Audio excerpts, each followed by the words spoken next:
Yes, my dear friend, welcome back to the channel. This is Salon Vlog. A very good afternoon to you on the continent of Africa and in Europe.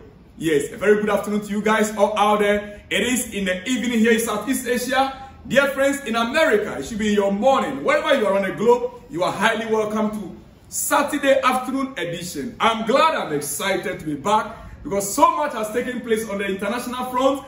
And Chelsea. Quickly, we are starting on Chelsea players abroad. Chelsea played up at took on an international break. Ladies and gentlemen, I can count at least 3 Chelsea players that scored goals for the international teams. For their national teams. Yes. Christopher Nkunku was on the score sheet for France. Oh yes, on Thursday. Christopher Nkunku was on the score sheet for France on Thursday. Yes. After a very long time of injury spell, he finally got to the France national team and scored the goal for the national team France. Then, yesterday, two games that I can recollect. 2 games that I can vividly recollect. Yes. Nicolas Jackson, my own boy, the Senegalese international, was on the score sheet, scoring for who? Where? Senegal. Nicolas Jackson scoring for Senegal yesterday as well, last night. Dear friends, oh yes, in that game, when I won the game, it was a very good game. Sadio Mane, the old man himself, the legendary Sadio Mane, Senegalese international, who was previously playing for Liverpool, now in the Saudis, was right in the game. You could see clearly the celebration, the way he celebrated the goal, the way all the teammates rushed towards Jackson and they celebrated for him because it is his first goal for international team, for the national team. Jackson's first goal for his national team, Senegalese national team. Yes, since becoming Chelsea player, he finally found a net for his national team.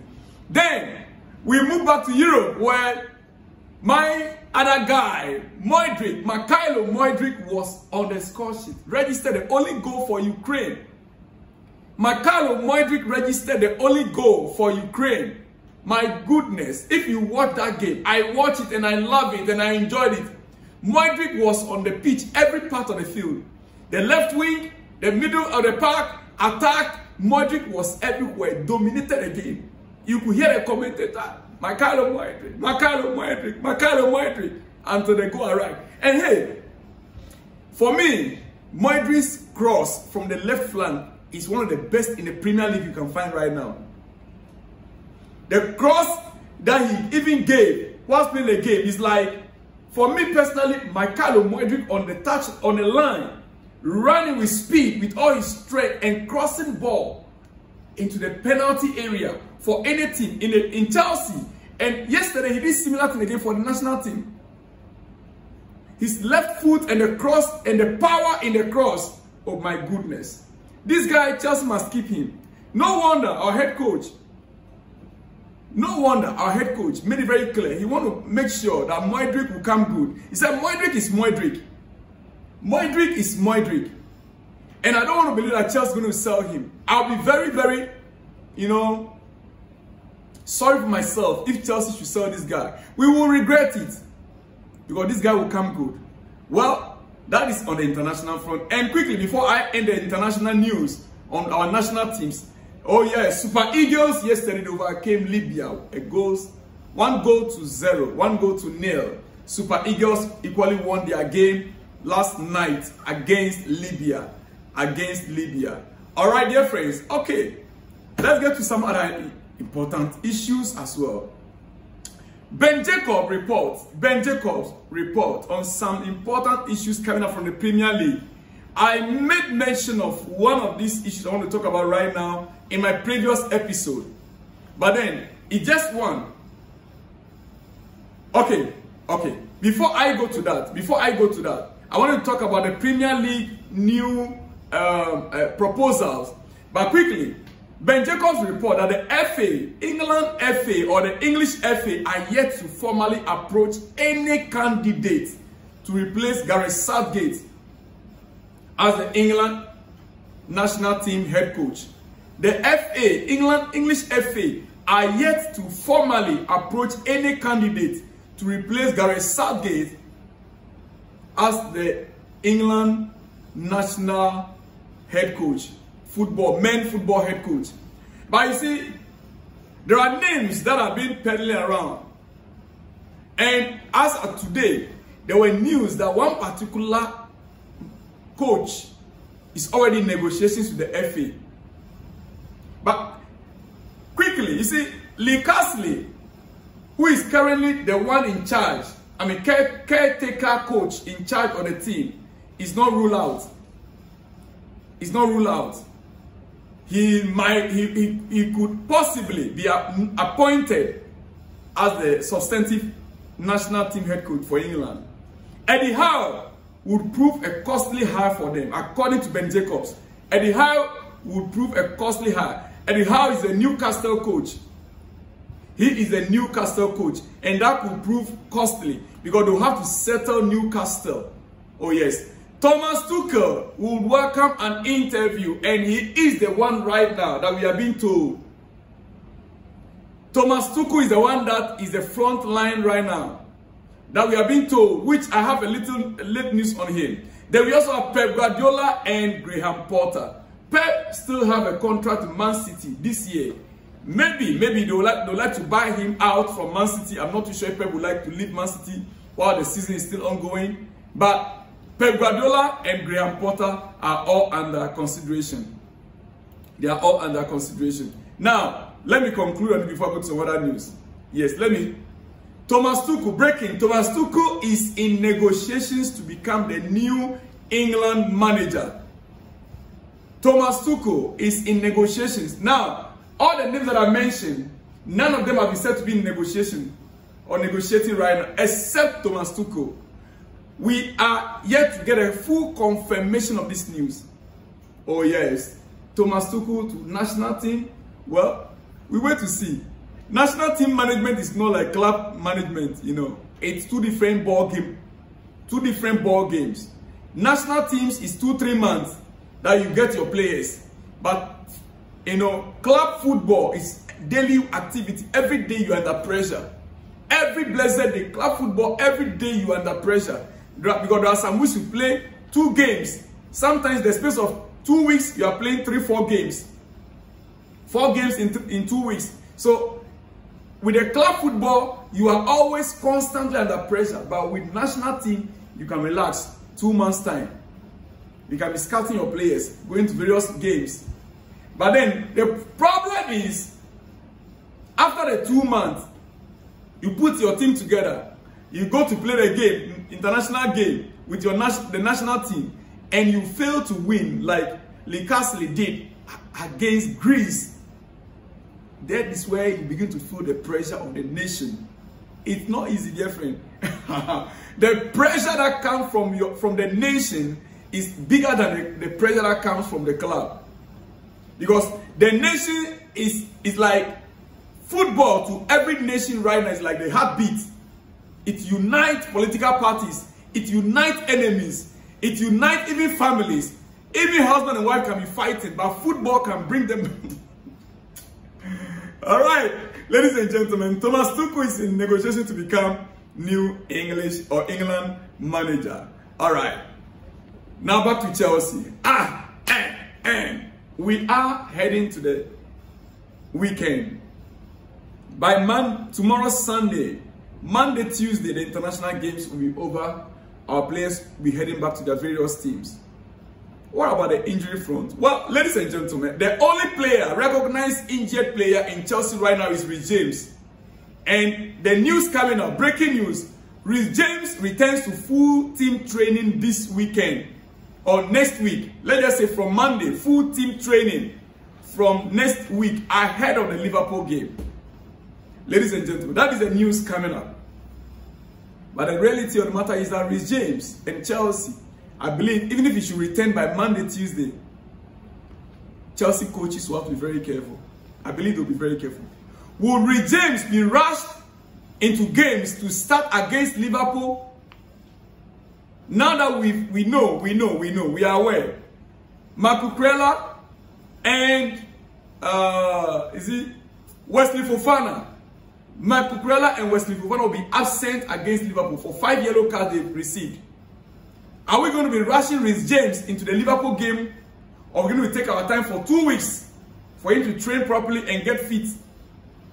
Well, we can't tell exactly the kind of training that they've been taking him through, the kind of physiotherapy that they've been taking Reece James through as at now. But I would have preferred that we don't rush him into games like Liverpool game. That would be a tough game. A player like Reece James, injury prone, coming from injury. I would prefer that we wait maybe the last 10 minutes of the game for him to gain a little fitness. Let me hear from you in the comment section, Chelsea fans. Let me hear from you. Or in the, do you think it's worth it to bring Reece James in the starting lineup against Liverpool in the absence of Fofana and Mudryk, or you think we should bring him in maybe last 10 minutes for him to gain some fitness? Well, ladies and gentlemen, I want to say something here. One of the legends of the game, one of the maestros of the game, the big guys, you can, if you want to call football legends of the game, not necessarily in Chelsea, but around the globe, you cannot bypass this name. Ibrahimovic. Zlatan Ibrahimovic. Zlatan. You know, whenever I hear the name Zlatan, it sounds like a WWE name. As if it's a wrestling game, you know. Zlatan Ibrahimovic. Different. Yes, yes. You know, he had a stint with Manchester United under Jose Mourinho. You know, he is one of Jose Mourinho's favorite players from Inter Milan days. Yeah. And he made a statement which our own legend, John Terry, swiftly replied or responded to him. Zlatan Ibrahimovic said, he said, Chelsea couldn't sign me. I have more trophies than Chelsea. I should have been the one to sign them. Zlatan Ibrahimovic says that Chelsea could not sign him because he has more trophies in his trophy cabinet. And it is Chelsea that could have signed him. It is Zlatan, he could have signed Chelsea, not Chelsea signing him. But is it you? Manchester United signed you under Jose. And from that time till now, they've not won the number of trophies that Chelsea won. They've not. We won Champions League twice. Champions League, right? At least once after you came to Manchester United. Yeah, the first one was 2012. Then the last one was this 2020. Yeah. So once we won a lot of other trophies, Manchester United was able to sign you. And you are talking about Chelsea. Thank God our own legend, John Terry, responded equally. He said he didn't want to be on the bench. John Terry, legendary captain, responded to him. He said, Zlatan, because you were scared of being on the bench. To tell you, Zlatan, that, look, indeed, if you were to come to Chelsea, you would have been on the bench because the players that are, can you compete with Didier Drogba? Ladies and gentlemen, Drogba, Zlatan, they are both great. They are both great. But trust me, there was no any way, there is no how, anyhow, our own legend Drogba will be on the bench for Zlatan to feature. Let me hear from you in the comment section. Do you agree with what our legendary captain John Terry said? Zlatan Ibrahimovic was scared to be on Chelsea's bench because there were so many talents, great players, we had them. He was scared to be on our bench. That is why he refused to sign for Chelsea. Do you agree with him? I agree perfectly. Let me know your opinion. Let me hear your opinion on that issue, dear friend. All right? John Terry responds to Zlatan Ibrahimovic's remarks about Chelsea. Yes, he was scared to be on the bench. Quickly, before I run out, before I let you go, I want to be going quickly. I will not take much time any longer. And let me conclude by saying, look, our next game is against Liverpool. But you see, on one more international news, for just 2 minutes, one more international news. Let me run up here. Vinicius, Rodrigo, Rafinha, and Co could be saying goodbye to the Brazilian national team. Vinicius and Rodrigo, they are both Real Madrid players. Rafinha and Co could be saying goodbye to the Brazil national team. Why? Brazil President Lula has expressed his wish to see only players playing in Brazil. the president of Brazil expressed his wish to see only players playing in Brazil called up to the national team. So it means if you're not playing in Brazil, forget about the national team. For him, he does not want Brazilians playing for their country who play in Europe. He will meet the CBF, that's the Brazilian Football Federation president, to express his wishes. If his wishes are to be granted, means that Vinicius, Rodrigo, Rafinha, and Co could say goodbye to their national team. Of course, there are so many talents within Brazil. Too many talents. Every club around the world wants to buy players from Brazil. So even without the players playing abroad, Brazilian national team will still stand. And I agree with him perfectly. I agree with him 100%. We will revisit this again in the coming days. Dear friends, my time is up. Let me leave you here first, because I'll be back with more exclusives. And remember, or if you're on the Africa continent, the AFCON qualifiers are ongoing. And it's not only Ghana that had a bad game. Even almighty Tunisia also lost to Comoros. Almighty Tunisia also lost to Comoros. It's not only Ghana that is losing games to Comoros. Tunisia 0, Comoros 1. In Tunis. In Tunis, Tunisia lost to Comoros at home. Ladies and gentlemen, let me end it here. I'll see you guys in the next one when you see me. Shalom and peace.